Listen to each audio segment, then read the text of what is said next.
Boa tarde a todos, boa tarde, presidente, conselheiros, demais presentes. Vou pedir para apagar aqui a luz, porque acho que vai ficar melhor a visualização dos slides. Tem alguém? Melhorou? Foi melhor? Não, um pouquinho mais. Bom, o Plano Municipal do Verde, ele se iniciou em outubro de 2014, então 1 ano e meio de trabalho. Eu vou tentar sintetizar aqui para vocês aí em 50 minutos, 1 hora, tentar ser o mais breve possível, mas trazer todas as informações que são importantes para o conhecimento de vocês. Espero que vocês tenham conhecido o material previamente, isso facilita, né, para que a gente consiga conversar de uma forma melhor e no final aí a gente está à disposição para as dúvidas. O Plano Municipal ele foi coordenado pela Secretaria do Verde, mas ele envolveu 20 outras pastas e também o Conselho participou de algumas oficinas com a gente. Então, acho que a primeira pergunta é o porquê, né? Por que a gente elaborou esse plano? Quando a gente, em 2009, a gente fez a Lei de Estrutura da Secretaria, 2012, desculpa. A gente fez a Lei de Estrutura da Secretaria, a Lei Complementar, a gente viu que tinha algumas coisas que a gente precisava, alguns itens que eram importantes que tivessem contido na Lei da Estrutura da Secretaria, como a gestão das áreas verdes, como a questão dos recursos hídricos, a questão da fauna, proteção e bem-estar animal. E aí, a questão, por exemplo, do saneamento, ela era uma exigência federal. Recursos hídricos, também. Plano de educação, já estava prevista a elaboração da política de educação ambiental. E aí, a questão da gestão das áreas verdes, a gente não tinha nada que norteasse, né? Então, foi daí que surgiu a necessidade da gente elaborar um plano municipal das áreas verdes de gestão, para que, então, os nossos próximos passos eles estivessem ali baseados, pautados no plano municipal. E, além disso, então, a gente decidiu incluir dentro do Plano Municipal do Verde o Plano Municipal da Mata Atlântica, que está previsto na Lei Federal, que estabelece os critérios de proteção e conservação e recuperação da Mata Atlântica, que é a Lei Federal 11.428 de 2006, onde ele diz que os municípios que tiverem seus planos municipais na Mata Atlântica, eles poderão ser beneficiados com o Fundo Nacional de Recuperação, né, de restauração do bioma Mata Atlântica. E o Decreto Federal 6.660 de 2008, ele também regulamenta a lei federal e aí ele estabelece, além, os critérios mínimos que os planos municipais da Mata Atlântica devem ter, como o tipo de mapeamento, indicação das áreas prioritárias para recuperação, conservação, e que os conselhos municipais de meio ambiente devem aprovar o plano da Mata Atlântica, né? Então, por isso que hoje a gente está apresentando para a deliberação do plano, né? Então, é muito importante que vocês compreendam, né, tudo que a gente vai estar explicando, para que a gente possa deliberar, né, vocês possam votar sobre o plano. E para auxiliar a gente na inclusão dos itens relacionados à questão do Plano da Mata Atlântica, a gente já também assinou ano passado um termo de cooperação com a SOS Mata Atlântica, que auxiliou a gente na elaboração de parte do trabalho.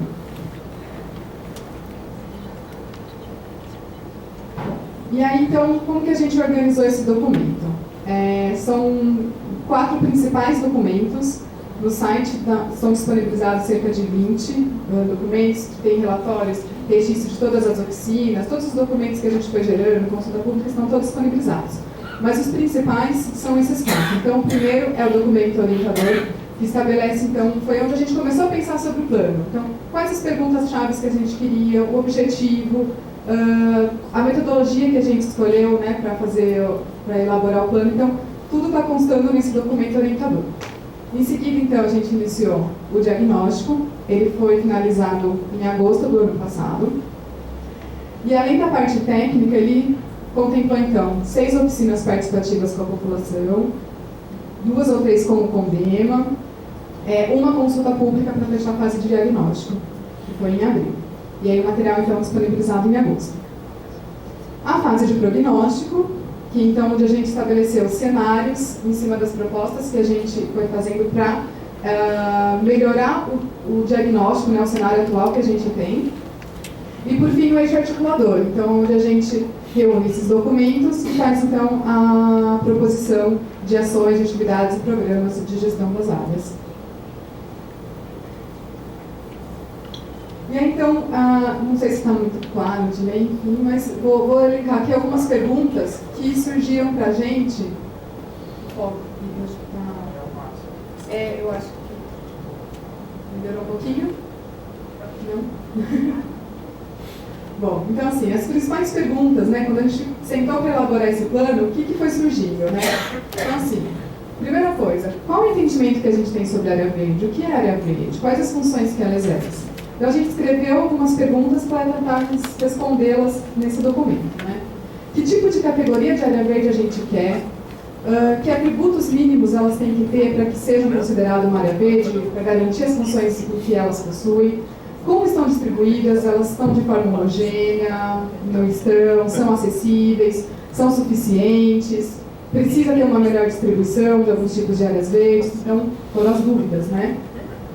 Partindo do pressuposto que o nosso sistema de áreas verdes e unidade de conservação, que é um sistema que já está estabelecido em alguns planos locais de gestão do município, de algumas macrozonas, ele é um instrumento super interessante, ele ainda é favorável, é de fato interessante, ele foi implantado, não foi? O que a gente precisa fazer para melhorá-lo? Como funciona a gestão das áreas verdes no município? Como ela é distribuída? Quem tem de fato gestão sobre ela? A Secretaria do Verde, Serviços Públicos, o CONDEMA? Então a gente tentou mapear, né? A ideia era mapear os gestores, quais as ferramentas disponíveis que a gente tem, quais os atores envolvidos na consolidação desse sistema de áreas verdes, como é a articulação entre eles, e como que a gente vai conseguir depois mensurar a eficácia e eficiência dos programas que a gente iria propor, né? Então, essas foram as perguntas-chave, né? Elas foram as premissas do plano. Então, em cima dela, a gente conseguiu estabelecer o objetivo, que é o de assegurar a qualidade, a quantidade das áreas verdes, a distribuição também, garantindo as funções sociais e ecológicas, visando a melhoria dos ecossistemas e qualidade de vida da população campineira. E aí as palavras que permearam todo o nosso plano, né? E aí elas de fato estão ali, durante todo o plano a gente foi trabalhando em cima dela. Sustentabilidade, biodiversidade, conservação, recuperação, distribuição, homogeneização, social, ecológico, conectividade. E ao longo do plano a gente viu que de fato elas permearam mesmo, né? E a gente organizou, então, em 3 eixos. O primeiro eixo é o ambiental, onde a gente trata, então, do mapeamento das áreas, das categorias, das funções dessas áreas verdes, toda a questão ambiental. O eixo institucional é o que a gente trabalhou a gestão. Então, quem são as instituições, os atores envolvidos, o que está deficiente, o que não está, consta no eixo institucional. E aí o eixo articulador, que integra, então, os 2 eixos e faz as propostas de programas. Para isso, então, como eu havia dito, a gente teve envolvimento de 20 pastas, né? Serviços públicos, comunicação, gabinete do prefeito, assuntos jurídicos, cultura, desenvolvimento econômico, educação, esporte e lazer, pessoa com deficiência, infraestrutura, planejamento, urbanismo, enfim. Algumas, claro que a gente tem uma interface maior, participaram de uma forma mais efetiva, e outras um pouco mais distantes, mas teve essa interação com todas elas. Bom, então, vou começar a falar sobre o eixo ambiental. Eu vou apresentar o diagnóstico e o prognóstico junto, porque acho que faz mais sentido a gente já ver a situação e as proposições, né? Assim, os cenários que a gente pensou. Então, a primeira coisa era definir o que seria a área verde dentro do nosso plano, né? A gente tem que ter uma linha de corte, pensar o que a gente queria olhar. Falei, se é uma área verde, nós vamos pensar sobre ela. Então, a definição, ela foi baseada em, sim, uma ampla, extensa bibliografia. A gente leu diversos artigos. A Mariana, que é outra coordenadora aqui do Plano Verde, ela estudou áreas verdes no mestrado, doutorado, então ela trouxe uma bibliografia muito rica para a gente. E aí a definição, então, a gente chegou aquela área verde, então, é aquela que possui funções ecológicas e sociais, cuja área permeável ocupe, no mínimo, 70% da sua área total, possuindo vegetação em qualquer porte, herbácea, arbustiva ou arbórea, ocorrendo em áreas públicas ou privadas, rurais ou urbanas. Então, essa foi a definição. E até numa das oficinas que a gente fez com o Podemos, a gente trouxe isso e surgiram algumas dúvidas. Em cima disso, a gente pensou, então, como esclarecer melhor como havia sido feito o mapeamento dessas áreas, né? Então, assim, a gente definiu, mas a gente não conseguiu identificar todas elas. Então, ainda é um trabalho que a gente tem que continuar. Mas a gente já deu um start. A primeira vez que você pensou sobre o que era área verde no município, a gente não tinha nenhum documento que norteasse isso. Então, a gente fez o quê? A gente primeiro fez um levantamento da vegetação, principalmente arbórea, que é o resultado de um trabalho feito juntamente com o NEPAM, da Unicamp, junto com a doutora Dionete, que já havia feito, né, em 1999, ela havia terminado a tese dela, feito o primeiro mapeamento da vegetação natural do município. Então, esse foi o primeiro documento que a gente utilizou. A gente terminou esse material em 2012, junto com ela, como se fosse uma atualização do trabalho dela, incluindo outras áreas. Então, esse foi o primeiro material utilizado. Aí, a gente definiu, então, cada área que a gente foi utilizando e foi enxergando, a gente foi vendo se ela se enquadrava no conceito que a gente chamou de conceito aplicado. Então, é vegetação arbórea, arbustiva e herbácea? Possui uma das funções sociais ou ecológicas, que eu vou explicar em breve para vocês. Tem uma área mínima de permeabilidade de 70%. A linha de corte foi 200 metros quadrados, que era o que a gente conseguia enxergar dentro do nosso sistema da escala, né? E aí, então, era a área verde que a gente conseguiu mapear. E aí, como, por exemplo, mapear 70% de permeabilidade, né? Como chegar nesse detalhamento? É claro que a gente não conseguiu, mas a gente chegou, acho que, próximo disso, né? Então, assim, a gente tem a experiência da equipe que vai para campo, que traz informação, as imagens de satélites, que hoje a gente tem uma resolução muito boa, né, que a gente consegue enxergar, então, os aspectos da cobertura vegetal, que é a água, a feição, que marcam ali a questão da permeabilidade. E aí, então, a gente conseguiu enxergar o que poderia se enquadrar nesse parâmetro e fez o mapeamento das áreas verdes. E aí a gente tem, então, o mapa das áreas verdes, né, que totalizam 9.470 hectares, 87,7 metros quadrados de área verde por habitante. A gente claramente visualiza aqui a distribuição dessas áreas, a região central quase sem nenhum pontinho verde, né? Os principais são os bosques e alguns parques. A região da APA de Souza e Joaquim, onde a gente tem grandes fragmentos, uma maior presença. E a região sul-sudeste aqui do município também tem. E aí, olhando para esse mapa, a gente falou, bom, mas aí a gente então consegue ver claramente que a gente tem algumas categorias, a gente deu esse nome, né, de categorias de áreas verdes. Algumas se enquadram em parques e bosques, outras são praças, outras são áreas verdes de loteamento, outras são fragmentos de vegetação natural, unidades de conservação, patrimônios naturais tombados, reservas legais, as APPs e a área de proteção permanente, que é uma categoria que a gente tem na nossa lei orgânica. Bom, vamos então tentar dividi-las, né, essas áreas. É um mapa bem bagunçado, né? Não dá nem muito bem para explicar. Por quê? Porque algumas categorias se sobrepõem. Então, eu tenho unidade de conservação, a Mata de Santa Genebra, a unidade de conservação, é um fragmento de vegetação natural, é um patrimônio natural tombado. E tem APP. Então, a gente vai tendo sobreposições dessas categorias. E aí, então, eu apresento esse mapa aqui, que é quando a gente começa a pensar e tentar escolher onde a gente vai trabalhar cada uma delas. Então, em azul, eu tenho unidades de conservação, aqui o limite da APA Campinas. A gente tem em vermelho aqui as áreas verdes de função social, os parques, os bosques. Em amarelinho, sobrepondo aqui com o parque, patrimônios naturais tombados. Em roxo, reservas legais, né, que a gente conseguiu ter um mapeamento junto do Estado.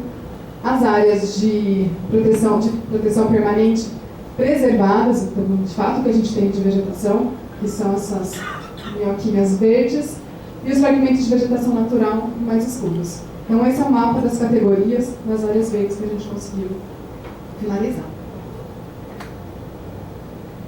E aí, essas categorias a gente dividiu por função. Então, eu tenho as áreas verdes que possuem uma função predominantemente social, né, porque a gente sabe que as funções elas têm função estética,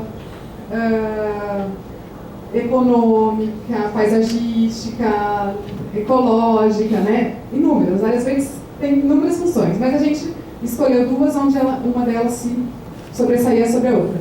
Então, a de função social são aquelas que são acessíveis, possuem equipamentos urbanos, ciclovias, têm um uso público e é um lugar de lazer, encontro e socialização, os parques, as praças, os bosques, né? E as de função ecológica, que são principalmente experimentos de vegetação natural, onde a gente tem ali, então, a manutenção da biodiversidade, o abrigo de fauna, flora, tem a intenção da preservação do recurso hídrico e de preservação ambiental.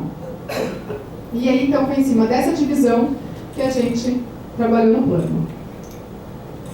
Esse é o mapa, então, onde a gente divide essas áreas verdes do município por função. Então, a função mais escura são as áreas de função ecológica, totalizando ali 8.800 hectares, e as de parques e bosques, a função social, que são esse verdinho mais gritante aqui, de 660 hectares. Então, vamos falar um pouco sobre as áreas de função social. O mapeamento das áreas verdes de função social, ele incorporou os parques, bosques, e deveria ter incorporado as praças, né? Eu já havia dito isso na outra reunião que a gente teve com vocês, mas a gente não conseguiu chegar nesse detalhamento porque a base, né, da prefeitura, ela está digitalizando. As praças são todas contidas em fichas, esse trabalho está sendo digitalizado, incorporado no SIG, né, da prefeitura, só que ainda não estava totalmente finalizado e validado. Então a gente preferiu não utilizar, né, quando ele estiver completamente finalizado, então a gente incorporaria essas áreas de praças no mapeamento. Então a gente trabalhou com os parques e bosques, ao total são 26 parques e bosques do município. Esse mapa, então, tem a distribuição deles para localizá-los: Parque Ecológico, Taquaral, Botânico ali no Cispark, o novo Parque Dom Bosco, lá no Vida Nova, né? Parque da Mata, para então localizá-los.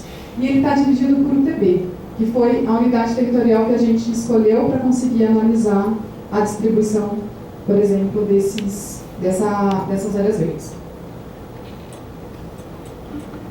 Então, a gente a gente inventou, vamos dizer assim, o índice de área verde social, né? Então, ele difere do índice de área verde por habitante. Ele é o índice de área verde social porque a gente só trabalhou com essa categoria, então só com as áreas verdes sociais, os 660 hectares, os 26 parques. E aí, então, a gente calculou esse índice como o metro quadrado de área verde por habitante de cada UTB. Então, a gente sabe quanto tem em cada UTB, o quanto tem de área verde de população. E aí a gente conseguiu definir esse índice e classificou ele em 6 classes, né? A primeira, vamos lá. A maior parte do município, vocês vão ver que está em branco, são as UTBs em branco, ou seja, são as UTBs, esse índice é nulo, a gente não tem nada de parque ou bosque nessas áreas. O mais escuro é a que tem o maior índice, no caso a gente só tem uma UTB, que é o Parque Ecológico, e que a gente sempre diz que não dá para se balizar por ele, porque a UTB praticamente ocupa toda a área da UTB.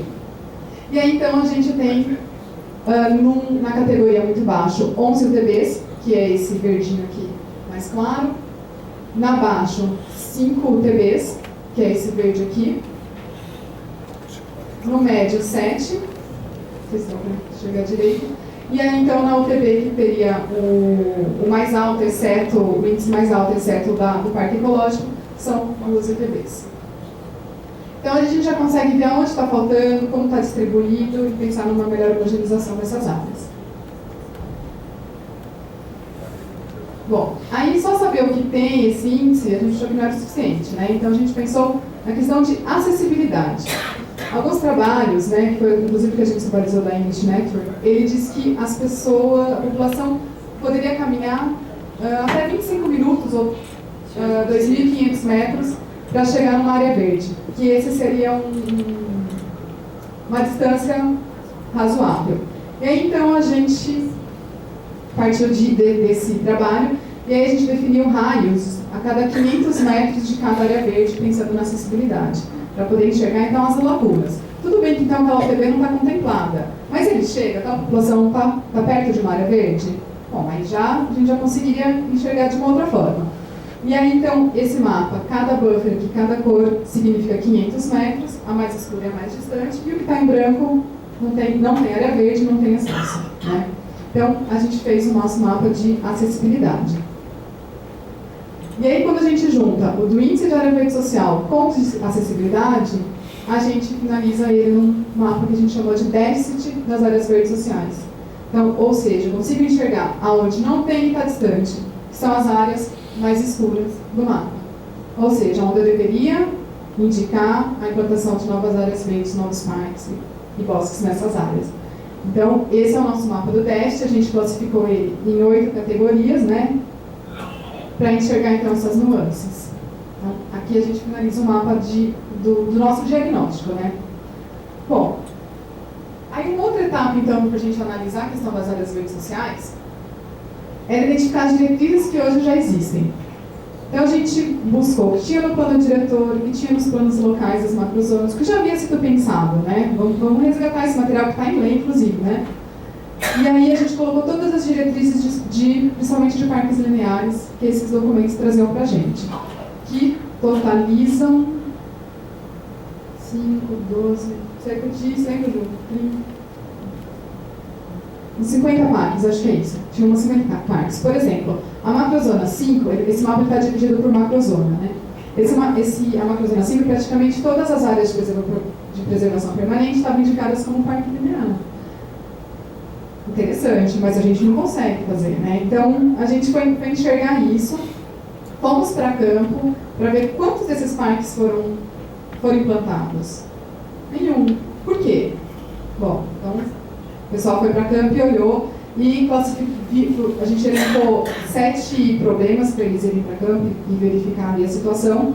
E aí, o que tem nessas áreas que deveriam ser de ter implantado parques? Degradação hematiciliar, ocupação irregular em APP, assoreamento, descarte de resíduos de forma irregular, lançamento de esgoto, são áreas também de inundação ou extração de mineração, né? Então, a gente já tem um olhar sobre o que está impedindo a gente de implantar. Então, a gente tem que considerar na hora de tentar redesenhar essas propostas. E aí, então, em cima desses materiais, a gente estabeleceu aqui uma nova proposta de parques lineares.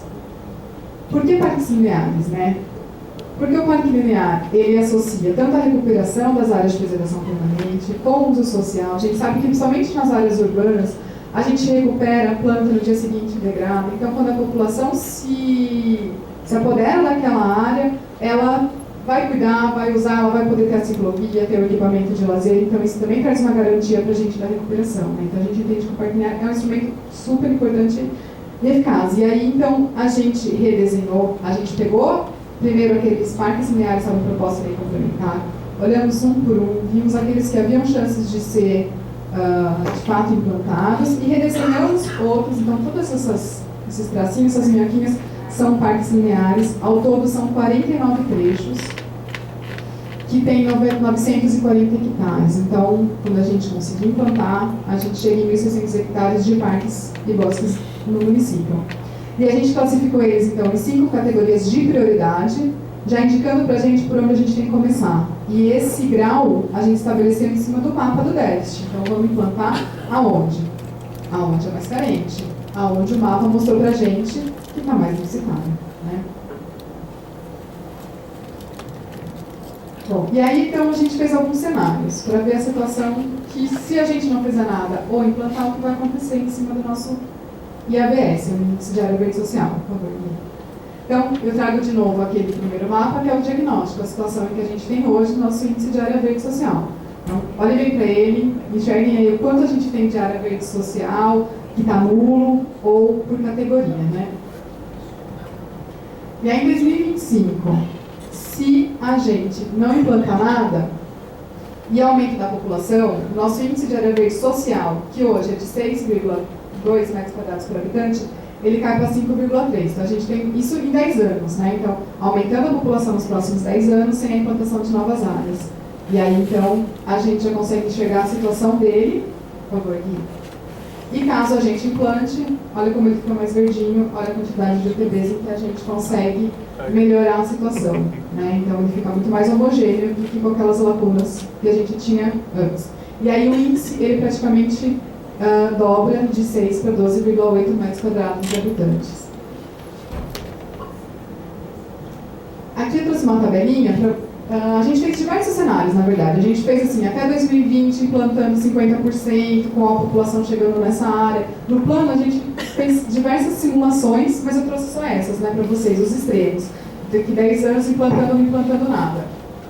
E aí, então, essa tabela, ela mostra o quê? Esses cenários que estão destacados são os 3 que eu mostrei para vocês. Pelas categorias ali que a gente dividiu e classificou, então se é muito alto, o IHS, se é alto, médio, e a porcentagem de UTB. Então hoje a gente tem, na classe muito alta, só 1,2% de UTB nessa categoria. Se a gente implantar tudo, ela sobe para 3,6%. E, por exemplo, o nulo, hoje a gente tem quase 69% então, das nossas UTBs nulas, sem nada, e ela cai para 36,9%. Então a gente consegue alterar esse cenário, né?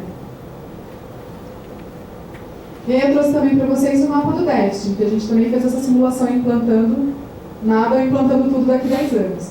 Então, esse é o nosso cenário atual. Observem as áreas escuras, né? Esse é o mapa em que a gente não implanta nada. Então, a gente observa que tem áreas que ficam mais escuras ainda, né? E se a gente implantar tudo, como o nosso déficit cai e o mapa fica muito mais claro, muito mais homogêneo, né? Então, mas, mesmo assim, ainda existem áreas em que a gente não conseguia fazer proposições de expressão, ou por falta de áreas, né? Não deu para atender. Onde a gente não tem espaço para implantar novas áreas verdes, ao mesmo tempo a gente tem uma simulação de que essa população vai crescer muito nos próximos 10 anos. E aí, a gente fez já uma ficha para cada parque, onde a gente tem a prioridade de implantação dela, em que o UTB está incorporada, a área, qual a legislação, se ela já vem de um plano local anterior de uma lei complementar, ou se foi pensada agora, se é uma nova proposta, o quanto ela tem de área pública ou privada, se tem ocupações irregulares nessa área ou não, os impactos em que já existem, então tem resíduos sólidos, não tem, para facilitar depois a implantação dessas áreas. Se o Banco de Áreas Verdes já iniciou algum trabalho lá, por exemplo, e se essas áreas foram ou não indicadas nas oficinas que a gente fez com a população. Uma coisa que eu não falei, mas que é importante, que esse desenho dos parques, né, por que antes não foi implantado e agora a gente está com a esperança de que eles sejam, né? Porque a gente tentou eliminar hoje os problemas que a gente encontra e que impedem a implantação desses parques. Então, a gente tem as áreas em que tem ocupação irregular e que o plano da SEAB, né, o plano de habitação, ele indica que aquela área vai ser consolidada. Então, a gente não considera... Por que a gente vai marcar ali como parque linear se já tem uma indicação de consolidação? Então, a gente utilizou, né, a gente preferiu indicar as áreas em que tem uma indicação de não consolidação dessas ocupações.